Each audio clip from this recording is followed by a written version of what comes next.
नमस्कार, बहुत स्वागत है आपका। देवभूमि समाचार देख रहे हैं आप और मैं हूं आपके साथ शिवम सोनी। मुख्यमंत्री पुष्कर सिंह धामी को नित्यानंद स्वामी जन सेवा समिति ने पुरस्कार दिया है। नित्यानंद जन सेवा समिति के द्वारा सम्मानित किया गया मुख्यमंत्री पुष्कर सिंह धामी को। लेखक प्रसून जोशी समेत 7 लोग इस दौरान सम्मानित किए गए।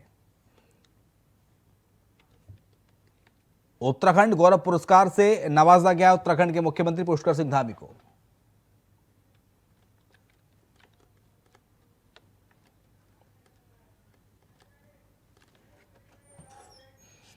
एक छोटा सा ब्रेक ले रहे हैं, फौरन लौटेंगे।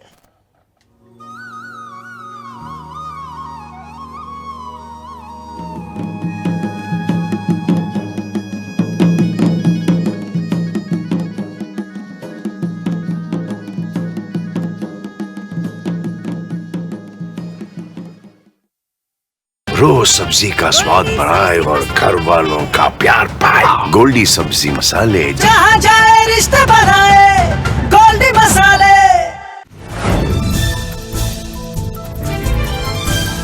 कांग्रेस के 138वें स्थापना दिवस के मौके पर पार्टी मुख्यालय पर कांग्रेस नेताओं का जमावड़ा दिखा। इस अवसर पर कांग्रेस प्रमुख मल्लिकार्जुन खड़गे ने एआईसीसी हेडक्वार्टर पर पार्टी का झंडा फहराया। कांग्रेस स्थापना दिवस पर सोनिया गांधी और राहुल गांधी समेत कई दिग्गज नेता मौजूद रहे। दिल्ली की प्रचंड ठंड में एक बार फिर राहुल टी शर्ट में नजर आए, जिसे लेकर उनसे सवाल भी पूछा गया, जिसका उन्होंने हंसते हुए जवाब दिया कि टी शर्ट ही चल रही है और जब तक चल रही है चलाएंगे।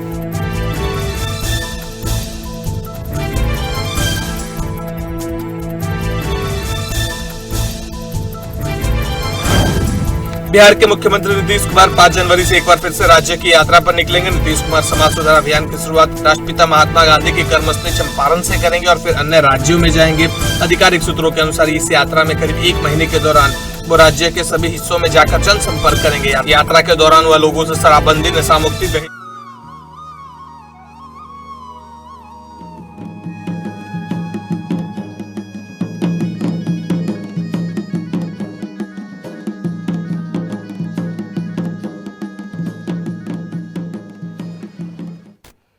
ब्रेक के बाद एक बार फिर आपका स्वागत है। खबर देहरादून से है, जहां पर देश की सबसे पुरानी पार्टी कांग्रेस आज 138वां स्थापना दिवस मना रही है। ब्रिटिश राज में 28 दिसंबर 1885 को कांग्रेस की स्थापना हुई थी। वहीं आज इस कार्यक्रम के मौके पर सेवा दल ने ध्वजारोहण कर झंडे को सलामी दी। कार्यक्रम में पूर्व कैबिनेट मंत्री हीरा सिंह बिष्ट, महानगर अध्यक्ष जसविंदर सिंह गोगी समेत तमाम कांग्रेसी कार्यकर्ता मौजूद रहे।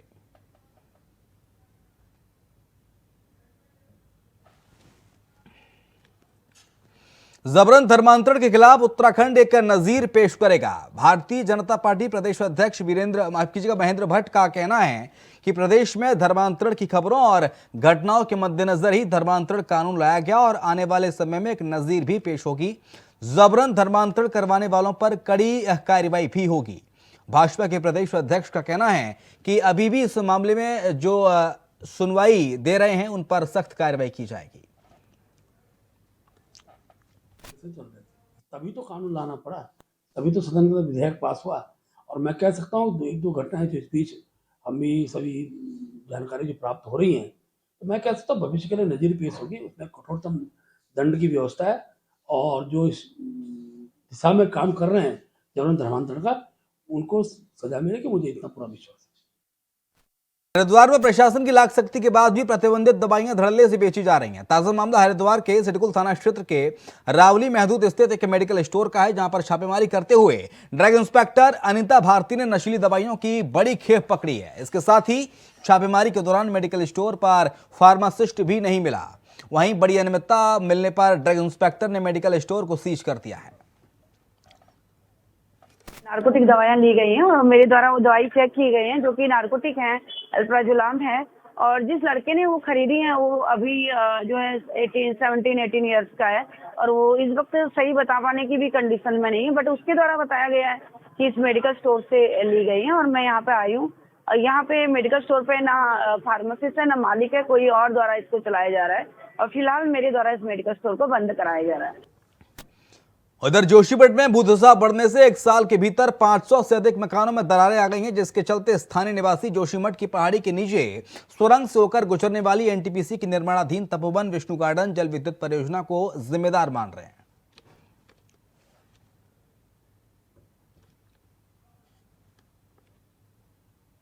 एक साल में 500 मकानों में दरार आ गई। इसके चलते लोगों को काफी परेशानी का सामना करना पड़ रहा है। जोशीमठ में भू धसाव के चलते लोग बेहद परेशान हैं। जल विद्युत परियोजना को इसको लेकर जिम्मेदार माना जा रहा है। रीति है कि लगभग एक वर्ष से जोशीमठ का समस्त भूभाग लगातार भू धसाव की चपेट में आ चुका है। भवनें दरक रहे हैं, खिसक रहे हैं, अंदर को समा रहे हैं। इसी परिप्रेक्ष्य में नगर पालिका परिषद द्वारा 10 रहे भवनों की दरार आई, उन भवनों का निरीक्षण किया, सर्वेक्षण किया है। हमारी एक टीम इसमें लगी हुई है। आज का जो अपडेट है हमारे पास लगभग 559 भवन आज पूरी क्षतिग्रस्त होने के कगार पर, कुछ क्षतिग्रस्त हो चुके हैं, कुछ कगार पर हैं और लगभग 3000 के लगभग आबादी जनसंख्या लोग इससे पूर्ण प्रभावित हो चुके हैं। और जोशीमठ शहर में वार्डों में भवन तो दरके रहे हैं। जोशीमठ शहर के बीचों बीच में भी कुछ होटल, आलिशान होटल हैं, बहुमंजिला होटल हैं, वो पूर्ण क्षतिग्रस्त होने के कगार पर हैं। एक्चुअली कुछ समय से यहाँ पर भूधसाव की घटना हो रही है और दर्जनों मकान यहाँ पर जो हैं क्षतिग्रस्त हो गए हैं। तो हमने इस संदर्भ में आपदा सचिव से भी मुलाकात की, उनको हमने पत्र प्रेषित किया है। तो पूरी क्षेत्रीय जनता की यही मांग है कि इस पूरे क्षेत्र में जो ये भूधसाव हो रहा है इसका एक व्यापक स्तर पर सर्वे किया जाना चाहिए और इसके अलावा जो लोग प्रभावित पीड़ित लोग हैं उनके पुनर्वास की एक समुचित व्यवस्था की जानी बहुत ज़रूरी है। और इसके अलावा क्षेत्रीय जनता यह भी मांग करती है कि जो भी निर्माणाधीन यहाँ पर जो है बड़ी परियोजनाएं चल रही हैं, चाहे वो जो है जल विद्युत परियोजना है या हिलंग बाईपास का निर्माण हो रहा है, इसकी भी जांच की जानी चाहिए कि कहीं इसके कारण तो ये सब चीज़ें नहीं आ रही है। उत्तराखंड में या पहाड़ों पे ज़्यादातर हैबिटेशंस हैं वो पुराने लैंडस्लाइड पे या केवल मिट्टी के ऊपर बसे हुए हैं, ठोस चट्टानों के ऊपर कम है। इसी तरह जोशीमठ भी इसी तरह का स्थान है जहाँ पर काफ़ी ज़्यादा लूज डेब्री के ऊपर वो बसा हुआ है। और ऐसे स्थानों पर कई बार क्या होता है कि पानी का रिसाव अगर ज़मीन के अंदर ज़्यादा हो रहा है तो उसकी वजह से जो फाइन पार्टिकल्स हैं वो क्ले के हो सकते हैं, सिल्ट हो सकती है, वो पानी के साथ बह जाते हैं और बीच में जो जगह उसकी वजह से बचती है जिसको fine washing away of fines बोलते हैं, तो उसकी वजह से ऊपर से सब्सिडेंस होता है। जनपद में नए वर्ष को लेकर शांति एवं कानून व्यवस्था बनाए रखने के लिए एसएसपी श्वेता चौबे ने जनपद के समस्त पुलिस क्षेत्राधिकारियों को आवश्यक दिशा निर्देश जारी किए हैं। एसएसपी श्वेता चौबे ने बताया कि जनपद पौड़ी के कोटद्वार, लेंसडाउन, श्रीनगर, लक्ष्मण झूला क्षेत्रों में जो बैरियर लगाए गए हैं वहां पर सघन चेकिंग अभियान चलाया जाए ताकि कोई भी व्यक्ति शराब पीकर वाहन न चलाए और न ही कोई भी सड़क दुर्घटना घटे। इसके साथ ही बाहर से आने वाले पर्यटकों के लिए पार्किंग की उचित व्यवस्था हो। साथ ही सभी होटल, रेस्टोरेंट के संचालकों के साथ बैठक कर कोविड नियमों के अनुपालन के लिए उन्हें जागरूक किया जाए। प्रॉपर चेकिंग हेतु निर्देशित किया गया है। जो हमारे बैरियर पॉइंट्स हैं, स्पेशली दुगड्डा में, कोड़िया में जो बैरियर है हमारा कोटद्वार क्षेत्र में, और इधर लक्ष्मण झूला क्षेत्र में गरुड़ चट्टी पर, और कीर्ति नगर में, श्रीनगर में, यहाँ प्रॉपर बैरियर स्टैब्लिश करके जो है चेकिंग करवाई जाए और स्पेशली जो शराब पीकर वाहन चला रहे हैं उनके खिलाफ वैधानिक कार्रवाई अमल में लाई जाए। बात देहरादून की, जहां पर ऋषिकेश से कांग्रेस के टिकट पर चुनाव लड़ चुके जयेंद्र रंबोला ने बुधवार को कांग्रेस के प्रदेश मुख्यालय में प्रेस कॉन्फ्रेंस की और कैबिनेट मंत्री प्रेमचंद अग्रवाल पर कई संगीन आरोप लगाए। उन्होंने कहा कि प्रेमचंद अग्रवाल जहां राज्य के लोगों को जीएसटी के नाम पर बड़े बड़े संदेश देते हुए दिखाई देते हैं, तो वहीं अपने पुत्र से ही राजस्व की चोरी कराने में भी वो पीछे नहीं रहे।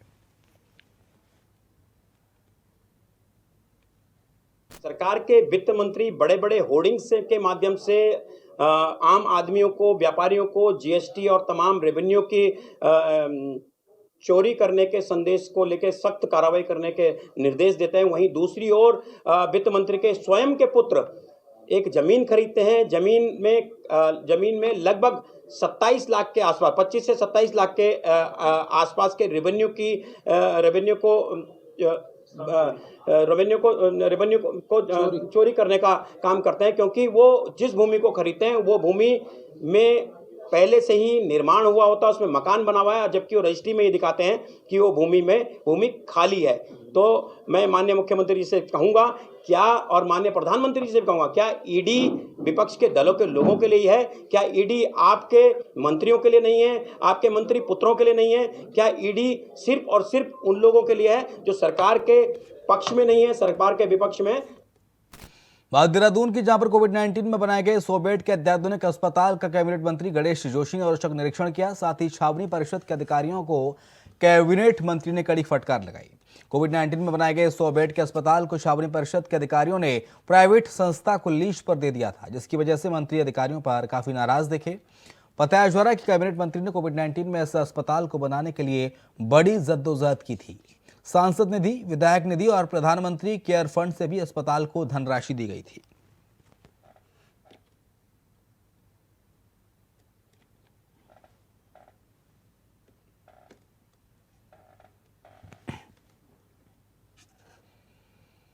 पुरला के विधायक दुर्गेश्वर लाल के फर्जी हस्ताक्षर और लेटर के उपयोग करने की खबर इस वक्त सुर्खियों में है। बीजेपी विधायक ने कहा कि फर्जी तौर पर लेटर का उपयोग हुआ है और मेरी छवि को धूमिल किया जा रहा है। साथ ही उन्होंने कहा कि मेरे द्वारा एक पत्र लोक निर्माण विभाग पुरोला को मोटरमार्ग हेतु भूस्खलन मद के अंतर्गत दिया गया था। मेरे पत्र का पत्रांक संख्या है और अधिशासी अभियंता को मैंने भेजा था। मेरे मूल पत्र लोक निर्माण विभाग पुरोला से षड्यंत्र के तहत गायब करके एक दूसरा फर्जी और कूट रचित पत्र तैयार किया गया है। मूल पत्र से मेरे हस्ताक्षर को स्कैन करके दूसरा पत्र जारी किया गया है।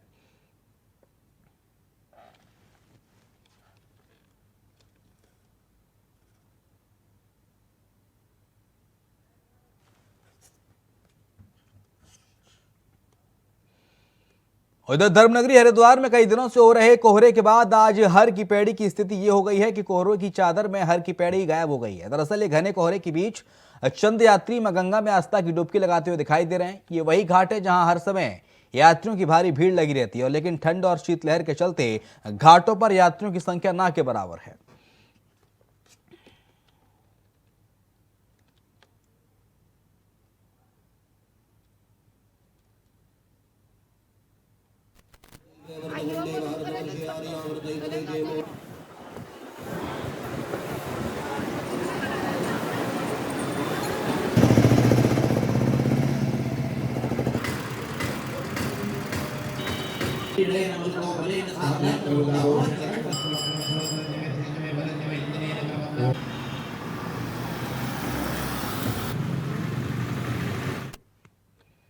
बात लक्सर की, जहां पर आसपास के इलाकों में इन दिनों कोहरे और ठंड का प्रकोप लगातार बढ़ता जा रहा है। पिछले 3 दिनों से क्षेत्र में कोहरे और ठंड का प्रकोप कुछ ज्यादा ही बढ़ गया है।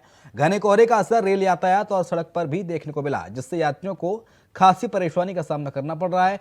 कमोबेश ऐसी स्थिति सड़क यातायात की भी है। कोहरे की वजह से विजिबिलिटी बहुत कम होने के चलते वाहनों को दिन में भी लाइट जलानी पड़ रही है और वाहन दौड़ने के बजाय सड़कों पर रेंगते नजर आए।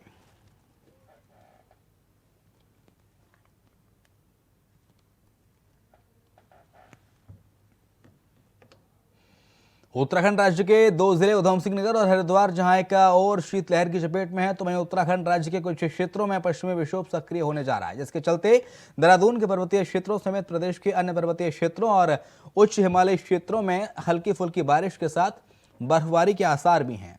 मौसम विभाग के मुताबिक उत्तराखंड राज्य में अगले 2 दिन यानी कि 29 और 30 दिसंबर को प्रदेश के पर्वतीय और उच्च हिमालयी क्षेत्र में बारिश और बर्फबारी होने की संभावना जताई गई है।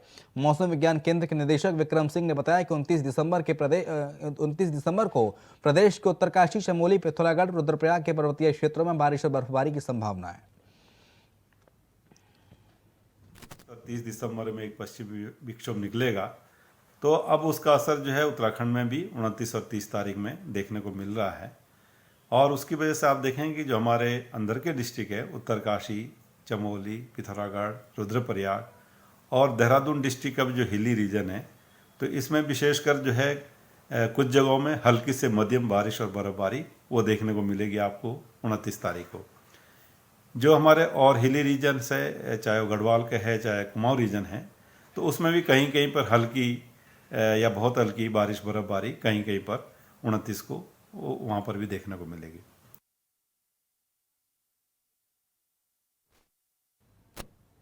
उत्तराखंड के चमोली जिले में स्थित विश्व प्रसिद्ध हिल स्टेशन औली में नए साल के जश्न के लिए होटल हाउसफुल हो गए हैं। भले ही चीन में फिर से कोरोना ने दस्तक दे दी हो, लेकिन हिल स्टेशन में फिलहाल इसका असर देखने को नहीं मिल रहा है। और इसी के चलते जोशीमठ के होली में नए साल के लिए तैयारी पूरी हो गई है। इस नए साल के जश्न के लिए पुलिस प्रशासन ने भी कमर कस ली है। आवागमन को लेकर प्रशासन ने सुरक्षा के पुख्ता इंतजाम किए हैं। बता दें कि बिना परमिशन के किसी भी होटल में जश्न नहीं मनाया जाएगा। साथ ही बिना परमिशन के किसी भी होटल में लोग जश्न नहीं मनाएंगे। साल में जाम ना लगे, इसके लिए पूरा प्लान तैयार किया गया है। जगह जगह पुलिस के जवान तैनात किए जाएंगे और होली में पर्यटकों का हुजूम भी अभी से उमड़ना शुरू हो गया है। जो जहाँ से भी टूरिस्ट आएंगे सभी टूरिस्टों का यहाँ स्वागत है तथा कोविड के संबंध में जो सरकार की गाइडलाइन है उनका पालन करना चाहिए सभी को और हम लोग करवाएंगे भी। बहुत ज़्यादा अभी बर्फबारी तो नहीं हुई लेकिन भीड़ काफ़ी आने वाली है। सभी होटल्स करीब सभी के यहाँ बुकिंग फुल है।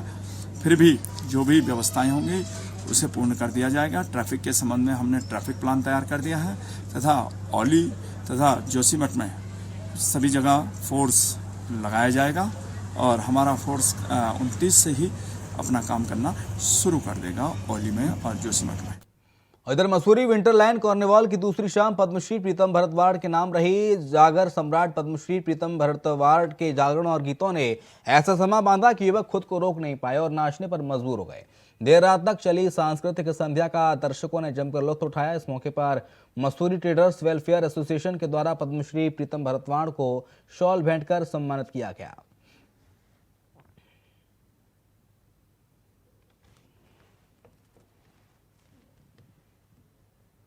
विश्व के मानचित्र में एक अलग स्थान रखती है। मसूरी का एक अपना नाम है। शरदोत्सव के लिए जानी जाती है। विंटर कार्निवल का फेस्टिवल यहाँ पर होना जहाँ एक और पर्यटकों को आकर्षित करता है, साथ ही स्थानीय होटल्स और बहुत सारे व्यवसाय के लिए भी कारगर सिद्ध होता है। ये बहुत अच्छी पहल है और मैं इसका स्वागत करता हूँ। बहुत अच्छा है, अच्छा परिणाम है। अपनी संस्कृति से नव युवक जुड़ रहे हैं और कहीं न कहीं अपनी जड़ों की ओर लौटना तो सुखद अनुभूति होती है और इसके बड़े अच्छे परिणाम मिलने लगे हैं। हमने जो शुरुआत आज से 30 वर्ष पहले हमारे पिताजी ने, हमारे दादाजी ने सैकड़ों साल पहले शुरू करी होगी, उसके परिणाम आज तमाम निगमों, प्राधिकरणों और आयोगों में मंत्री पद के दर्जे के अध्यक्ष उपाध्यक्ष पदों की आस लगाए भाजपा नेताओं को नए साल में दायित्व का तोहफा मिल सकता है। खबरें हैं कि 100 से ज्यादा नेताओं की सूची तैयार की गई है। बस केंद्रीय नेतृत्व से हरी झंडी मिलने का इंतजार है। रिपोर्ट आप देखिए।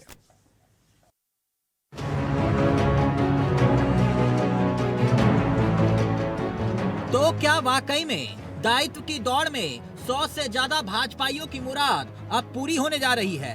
जी, उत्तराखंड बीजेपी संगठन के मुखिया यानी कि प्रदेश अध्यक्ष की बातों पर यकीन करें तो दायित्वधारी जल्द ही कार्यकर्ताओं का मुंह मीठा करवाने के लिए लड्डुओं का ऑर्डर बुक करवा सकते हैं, क्योंकि बीजेपी के प्रदेश अध्यक्ष महेंद्र भट्ट संदेश दे रहे हैं कि 2 स्तर की बैठक हो चुकी है। नामों पर चिंतन और मंथन भी हो चुका है। लगभग नाम तय भी हैं। बस प्रदेश प्रभारी दुष्यंत गौतम से 1 स्तर की चर्चा बाकी है, जिसके बाद दायित्वधारियों की लिस्ट सरकार को सौंपकर सबकी मुराद पूरी कर दी जाएगी। बताते हुए खुशी है कि बहुत जल्दी हम लोग अपने संगठन के विस्तार को आगे बढ़ा रहे हैं। हमारे अभी 3 जिले कुछ कारणों से रुके हुए थे, उनकी घोषणा हम आज रात तक कर देंगे। हमारे मात्र 2 मोर्चे रह गए प्रदेश स्तर के, उनकी भी हम घोषणा आज या कल के बीच में कर देंगे। इसके बाद हमारे मंडलों के संगठन के विस्तार के लिए हमने प्रदेश की टीम बना दी। वो टीमें सभी विधानसभाओं में जाएंगी, मंडल का पैनल आएगा। मुझे बताते कुछ हम 10 जनवरी तक अपने मंडल अध्यक्षों की घोषणा कर देंगे। जहाँ तक सरकार के दायित्व का विषय है, उसमें हमने लगभग 2 स्तर पर हमारी बैठक हो चुकी है। अभी हमारे जो प्रदेश के प्रभारी हैं दुष्यंत गौतम जी, उनके साथ हमारी बैठक प्रस्तावित है। उस बैठक के बाद सूची सरकार को दे देंगे। तो क्या वाकई में नए साल के जश्न के बीच दायित्व के लड्डू से बीजेपी अपने नेताओं का मुंह मीठा करवाएगी? क्या वाकई में बरसों से चली आ रही दायित्व की मुराद अब जल्द ही पूरी हो जाएगी? वैसे बीजेपी संगठन के नेता भी दावा कर रहे हैं कि दायित्वों के बंटवारे के बाद राज्य में विकास की रफ्तार बढ़ेगी। वैसे मसला दायित्व का है और दायित्व के लड्डू का है। ऐसे में बीजेपी हो या फिर कांग्रेस, सबके सुर एक जैसे ही सुनाई देते हैं। पार्टी के प्रदेश अध्यक्ष जी ने एक दायित्व को लेकर फिर से एक उम्मीद जताई है लोगों के मन में, और भारतीय जनता पार्टी का हर कार्यकर्ता पूरी तरीके से संतुष्ट है। और कह सकते हैं कि जिस प्रकार से अध्यक्ष जी ने कहा है कि नए साल में कार्यकर्ताओं को तोहफा मिलेगा, तो जो भी बात उन अध्यक्ष जी ने कही उस बात से मैं पूरी तरह से सहमत हूं। और कार्यकर्ताओं में ज़बरदस्त उत्साह भी देखने को मिल रहा है कि नए साल में उनको नया तोहफा मिलेगा।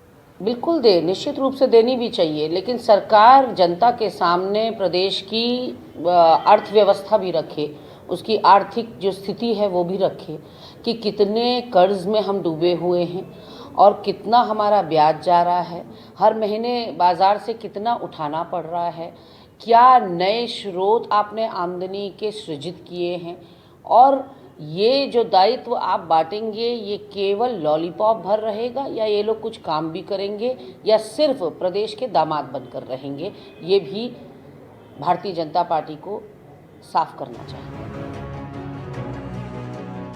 वैसे तो मुख्यमंत्री पुष्कर सिंह धामी अब तक सिर्फ चुनिंदा लोगों को ही दायित्व की सौगात दे चुके हैं, लेकिन अब जब पार्टी संगठन सरकार पर दबाव बनाकर दायित्व देने की पुकार लगा रही है, तो फिर उम्मीद है कि इस बार सरकार दायित्व की सौगात का सपना जल्द पूरा कर दे।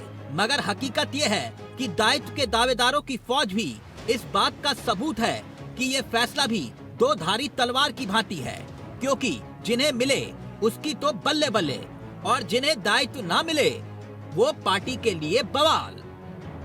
अभय कैंतुरा, इंडिया वॉइस, देहरादून।